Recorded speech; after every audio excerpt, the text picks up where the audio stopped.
새로운 한 주가 시작되었습니다. 이번 한 주에도 하나님의 나라를 이루고 교회의 축복을 누리기 위해서 고백합시다. 주는 그리스도시요 살아계신 하나님의 아들이십니다. 이 고백을 통해서 하나님께서 당신의 교회를 우리를 통하여 세워나가시게 되기를 주 예수 그리스도 이름으로 축원드립니다. 자, 사무엘하 12장에 들어왔습니다. 오늘 1절부터 15절 말씀을 보려고 합니다. 13절부터 15절까지를 합독하고 12장 1절부터 15절 말씀을 보겠습니다. 13절부터 15절 합독하겠습니다. 다윗이 나단에게 이르되 내가 여호와께 죄를 범하였노라 하매 나단이 다윗에게 말하되 여호와께서도 당신의 죄를 사하셨나니 당신이 죽지 아니하려니와 이 일로 말미암아 여호와의 원수가 크게 비방할 거리를 얻게 하였으니 당신이 낳은 아이가 반드시 죽으리이다 하고 나단이 자기 집으로 돌아가니라. 우리아의 아내가 다윗에게 낳은 아이를 여호와께서 치심에 심히 앓는지라. 자, 우리 11장에서는 우리아의 아내 밧세바를 범하고 그 남편 우리아를 죽인 후에 그녀를 자기 아내로 삼은 이 다윗의 흉악한 범죄 행각에 대해서 드러내 놓았던 것들을 우리가 확인했습니다. 자, 이제 12장에서는 다윗의 범죄에 대한 하나님의 책망과 1차적인 심판을 지금 다루고 있습니다. 자, 사람의 눈을 속이면서 패역한 짓을 했던 이 다윗의 죄가 사람들에게는 비록 숨겨졌을지 모르겠지만 사무엘하 11장 27절에 있는 것처럼 사람의 심장과 생각까지 꿰뚫어 보시는 하나님은 다윗의 이 범죄 과정을 모두 다 지켜보시고 계셨기 때문에 악한 것으로 딱 평가하셨습니다. 자, 이 12장을 통해서 하나님은 드디어 당신의 종 나단 선지자를 다윗에게 보내셔가지고요, 다윗을 책망하시는 겁니다. 오늘 그 내용이 이제 15절까지 자세하게 좀 나옵니다.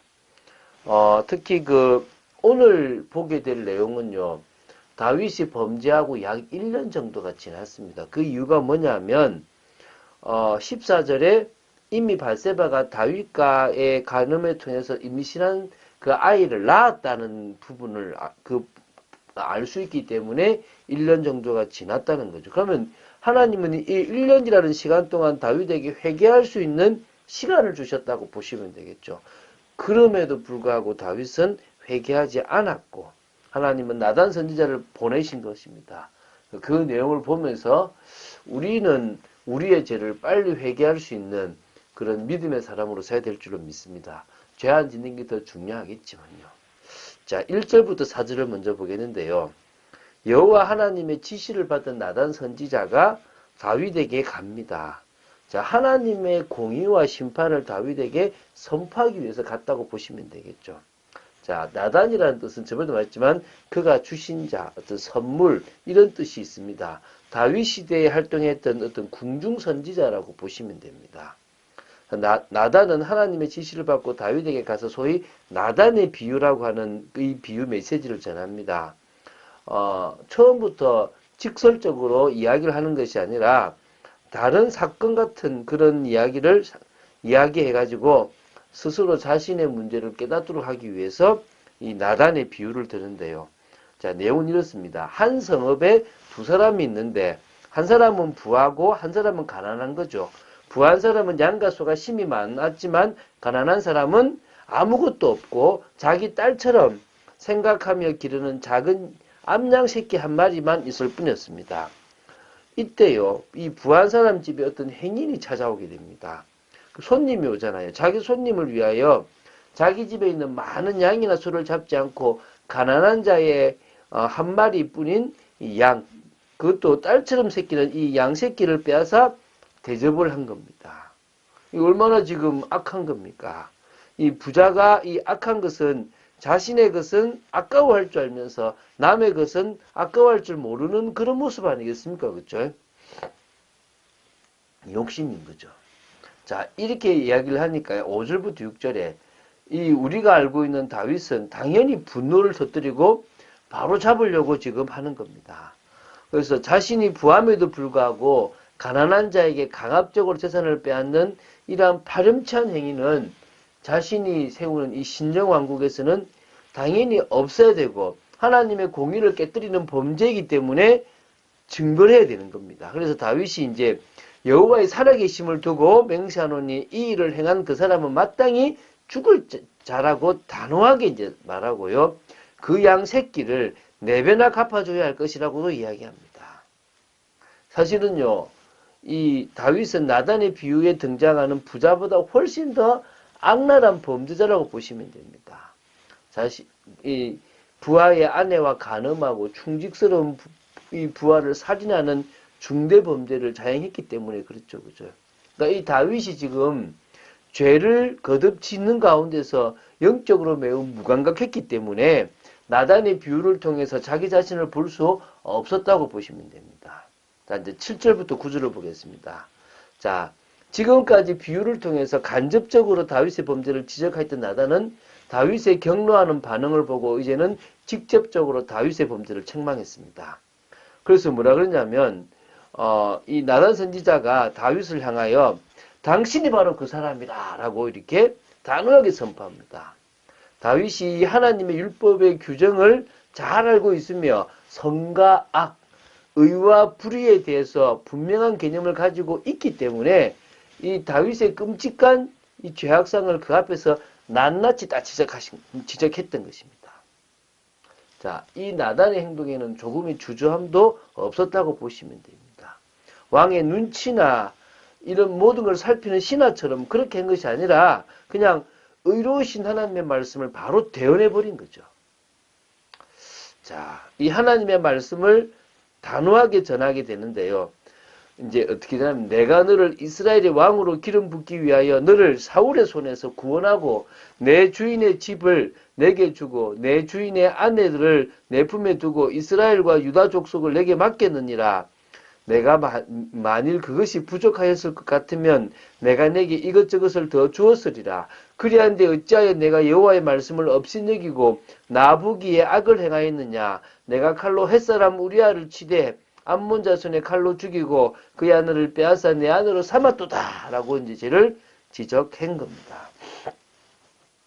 자, 10절부터 12절은 좀 더 이제 징계에 대해서 나옵니다. 하나님의 징계 메시지가 이어지는데요. 어떤 징계를 하냐면 이제 정리하면 크게 2가지로 보시면 됩니다. 첫 번째가 칼이 내 집에서 영원토록 떠나지 아니할 것이다라는 겁니다. 바세바와의 이 간음으로 낳은 아들이 죽게 되고요. 또 다윗의 딸 다말이 다윗의 장자 암논으로부터 강간을 당한 것으로 인해서 다말의 오라비 압살롬이 암논을 살해했고요. 압살롬은 붙인 다윗에게 대하여 반란을 일으켰다가 살해당하는 것 계속 끊이지 않았고요. 다윗이 죽은 후에도 계속돼가지고요. 넷째 아들 아도니아가 왕이 창탈을 깨하다가 동생 솔로몬에게 결국은 처형됐고요. 솔로몬 사후에 통일왕국이 남북 이렇게 왕주로 분열되기까지 했고요. 남왕국 유다와 북왕국 이스라엘 사이에는 분쟁이 그치지 않았고요. 두 왕국은 수많은 이민족의 침입을 받다가 결국 아수르와 바벨론에게 멸망당하는 일이 생기게 됩니다. 이런 비참한 모습들이 있게 되는 거죠. 두 번째는요. 다윗과 다윗의 집에 재앙을 일으키고 다윗의 눈 앞에서 다윗의 아내를 빼앗아 다윗의 이웃들에게 줄 것이고 그 사람들이 다윗의 아내들과 더불어 백주에 동침하리라는 것입니다. 이게 진짜 집으면요. 강제적으로 외부의 힘에 의해서 잃어버리게 되는데요. 압살롬이 온 이스라엘의 무리의 눈앞에서 그 부친의 후궁들을요. 보는 앞에서 동침을 해버립니다. 이게 이제 16장 22절에 드러나는데요. 이렇게 문자적으로 이렇게 나오게 됩니다. 자, 이때 이제 자신의 잘못을 깨닫고 회개하는 다윗의 모습이 나옵니다. 사울왕도 회개 못했고요. 많은 사람들이 회개하지 못했는데 이 왕의 신분으로 회개하기 어려운 위치인데도 내가 여호와께 죄를 범하였다라고 고백합니다.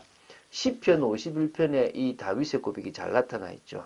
나단은 다윗의 회개 고백에 여호와께서 당신의 죄를 사하셨으니 당신이 죽지 아니하려니와 이 일로 말미암아 여호와의 원수가 크게 비방할 거리를 얻게 하였으니 당신이 낳은 아이가 반드시 죽으리라 라고 얘기합니다.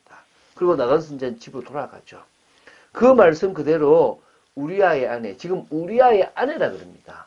다윗의 아내가 아니라 우리아의 아내 바세바가 다윗에게 낳아준 아이를요, 여호와께서 치심으로 말미암아 심히 앓게 되고 결국은 죽게 되는 거죠. 자, 우리는 이 다윗의 범죄를 통해서 받는 교사를 삼아야 됩니다. 다윗도 범죄했는데 용서받았으니까 우리도 그럴 수 있다라는 이상한 논리를 펴면 안 돼요. 그런 사람들이 있어요. 목사 중에서도 그런 사람들이 있고요. 많은 사람들이 다윗도 범죄했는데 회개 한번 봐주더라고 얘기합니다. 물론요, 그럴 수 있지만요, 안 해야 되겠죠. 그걸 왜 성경에 기록했습니까? 본보기로 보여놨지 않습니까? 그러기 위해서 우리는 성령의 역사 속으로 들어가야 될 줄로 믿습니다. 우리는 이번 주간에 다윗의 야곱의 험악한 세월과 언약 성취돼서 봤습니다. 우리가 인본주의를 쓴다든지 성공을 향해 달려가는 몸부림을 친다든지 아니면 위기 때만 주님을 바라보고 평상시에는 바라보지 않는다면 우리의 인생도 험악한 세월을 살아가게 될 것입니다. 절대 인본주의 쓰지 말고 믿음으로 나아간 여러분 되시기 바랍니다. 하나님의 주권 속에 있다는 사실을 알고 믿음으로 나아간 여러분 되시기 바랍니다.